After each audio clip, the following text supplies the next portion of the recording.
of the national tournament.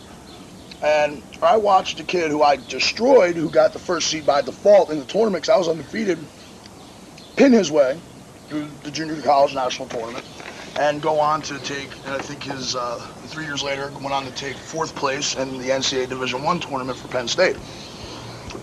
Good. So Chris knew I was done with that. He's like, hey, man, why don't you come on? Hey, let's get back into it. Let's get back into it. I'm like, no, there's still one more thing I got to do. And I was a good freestyle wrestler, which is an Olympic style. And I mean, most of you guys know this story, but it's a real true story. I was in the U.S. Open National Tournament. It was a quarterfinal match against a guy named Domingo Mesa. He was a Pan American Greco-Roman and freestyle champion, 3-time each. And the guy butted me, opened me up. We closed it. We already knew about Crazy Glue back then, and we closed that thing up. Because, I mean, these guys, they're paid to train. They're paid to wrestle. They're paid by Tiger Asics and their country and everything. I was working two full-time jobs. I'm going to the gym. I'm getting whatever mat time I can at different high schools.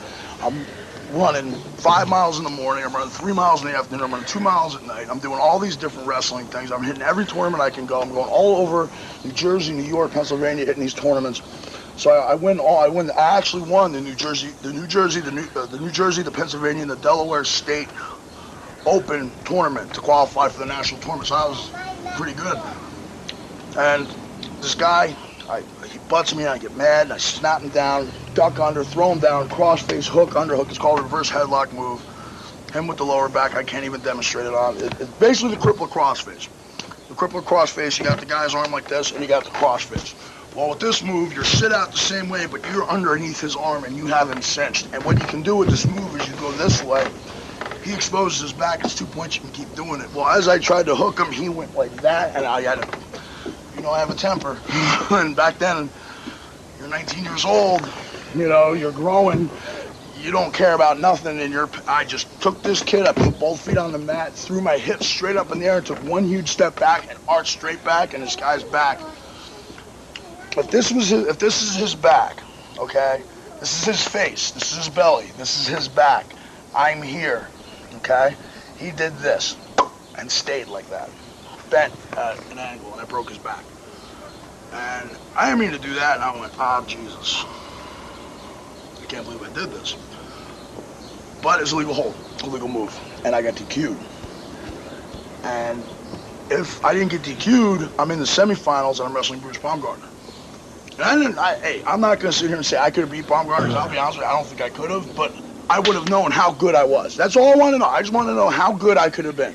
And then when this ref DQ'd me, I'm like, you can't do this to me. All I've been doing is dedicating my life to this, blah, blah, blah. And I broke a guy's jaw earlier in the tournament with a crossface. I was a rough wrestler. The guy The guy put his hand on me, and I just went, bam, and I knocked the referee out. So that was the end of, in fact, 2 years ago, they lifted my coaching ban. I can now coach amateur wrestling. So starting this November, if I'm not picked up by either any big company, I'll be coaching high school wrestling. You have no and then, of course, probably coming back in with. To change your greeting, press. And I'm a businessman. Look, let's. I asked you 20 minutes ago. 20 minutes ago, the question was about your first match as a pro that you got paid for. And all of a sudden, we wind up talking about everything else that has to do with it. Well, this is a shoot interview. I'm telling the truth. All right. Did you ever go to wrestling school? Yeah, I went to different wrestling schools. We went to, as I said, went to Monster Factory all the time when we were kids. Larry Sharp was your teacher? Larry Sharp, Charlie Fulton. On the road, our main teacher was actually Ted Petty and Tommy Cairo. Ted Petty, Rocco Rock, man. He was the best. Ow! I'm bleeding. Imagine that, I'm bleeding. How the hell did that happen? I busted open balls, Mahoney. Willie! The maniac broke my finger! You answer the damn questions I give you. Okay, I'll answer, I promise. So Ted Petty would help train us a lot, and then as Chris was already in wrestling, I needed a place to go and get mat time. Mike Sharp's had just opened up, so I walked into Mike Sharp's one day. Jesus. Excuse me, I'm a busy man. Yeah, and I said, hey, I got some experience. I'd like to, see if I can just give me a month to get back before I go to the Monster Factory. And of course, this is Tom Rumsby.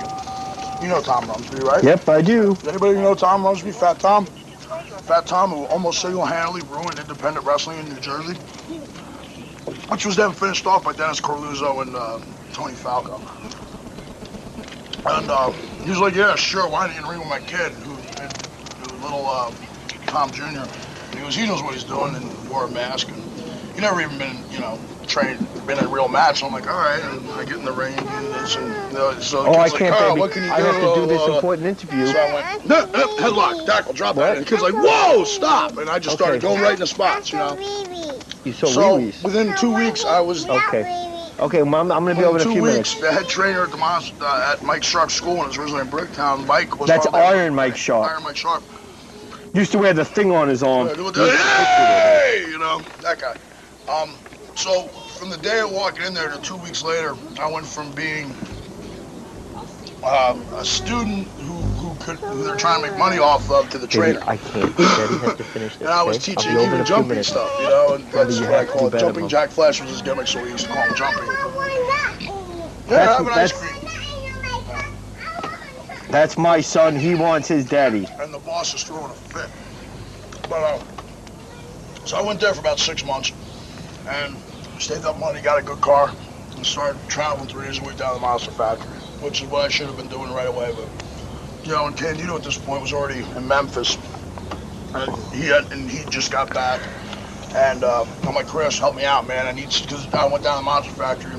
Glenn Ruth was the head trainer at that point, and he didn't have too many good. Yeah, there were some students there, but there weren't anybody names really at that point that came out of there. So Chris used to come down with me 2 days a week and get in the ring, and when Chris started coming, Ray Odyssey started coming down, and then we started getting a couple good students. Guy named Gus Kanarakis, who was a good technical wrestler, map technician. Chaz showed up. Big Show ended up coming in later. We had a couple big guys, and then Larry was running his own shows then. And all the guys who would work Larry's shows ended up coming and training 2 days a week with me, because I was, lifting weights, and I wasn't size-wise like what I was, but I was a lot, skinnier. Right. Because I was done running, but a couple months later, I went down to Puerto Rico. All right, what was your first wrestling name? My first ever wrestling name was the Rebel Warrior. Kind of like the Freebird thing. Right. I used to run around like an idiot when I was, we used to do all these shows out here. Yeah, you don't run around like an idiot anymore, though, right? Yeah. No, I don't. I'm a professional. Yeah, I know. This is the calm. This is the. This is the Who has big balls, right? Well, no, this is the you calm. don't do stupid stuff. This is the calm John Reckner. The old John Reckner ran around like a man. The calm John Reckner sits here and sips on his Pepsi and just. No, he sips on my Pepsi. And he eats my hot dogs. And he eats Mr. Goodman's and he's eating the ice cream that I guess I'm not eating Fat Matt probably bought. Fat Matt, I'm gonna feed Fat Matt. I don't think Fat Matt needs any feeding. All right, come here. You know what? Zoom in on Fat Matt. Come here. See, everybody, we're not kidding. I'm dieting. We're not kidding. I'm dieting. I'm trying to get big and muscular and strong. And what does he do? He brings us WWF ice cream. There you go. Eat them up. That's okay. No, well, they're not. Yeah, yum. Eat them up, Porky. Eat them up. Don't. We make fun of Matt. Matt's a lawyer. Matt gets me out of trouble. Yep. I get you into trouble too, but that's okay. Kayfabe, man. Jeez. My wife's going to hear about all this stuff we say, so calm down. All right, come on. We got important questions here. Important questions. Let's go. Okay. First match. Yes. Against the first name-wise opponent. The first time you stepped in the ring with a veteran. Boss with a veteran? With somebody. Well, the first time you stepped in the ring with somebody, and when you looked across the ring, you knew exactly who they were. Not like stepping in the ring and facing, Joe Schmo the Snot. Facing Gangrel back when he was the Vampire Warrior. Right. Actually, when I went down to Puerto Rico, it was the first time I actually stepped in the ring and knew who these guys were. Hurricane Castillo Jr. Right. Cheeky Star. Right. Who were both still wrestling. Sure. And Savio Vega, who back then was TNT. Right. He was all over every magazine. He was the next big thing. Of course, WWF pushed him was Savio Vega and Kang or Quang, whatever. And I thought he was great talent. He loved me a lot, And that was the one I was like, I got put in the ring with him the second night. And I was like, oh, Jesus, this guy's good. I know this guy, They ended up marrying us. We worked every night then from then on, and we had a great time. And That was the first one. But then when I got back from Puerto Rico, all of a sudden now, all the wrestling fans, of course, knew what I was doing down there. Right. All the local fans. So now, whenever the WWF, whenever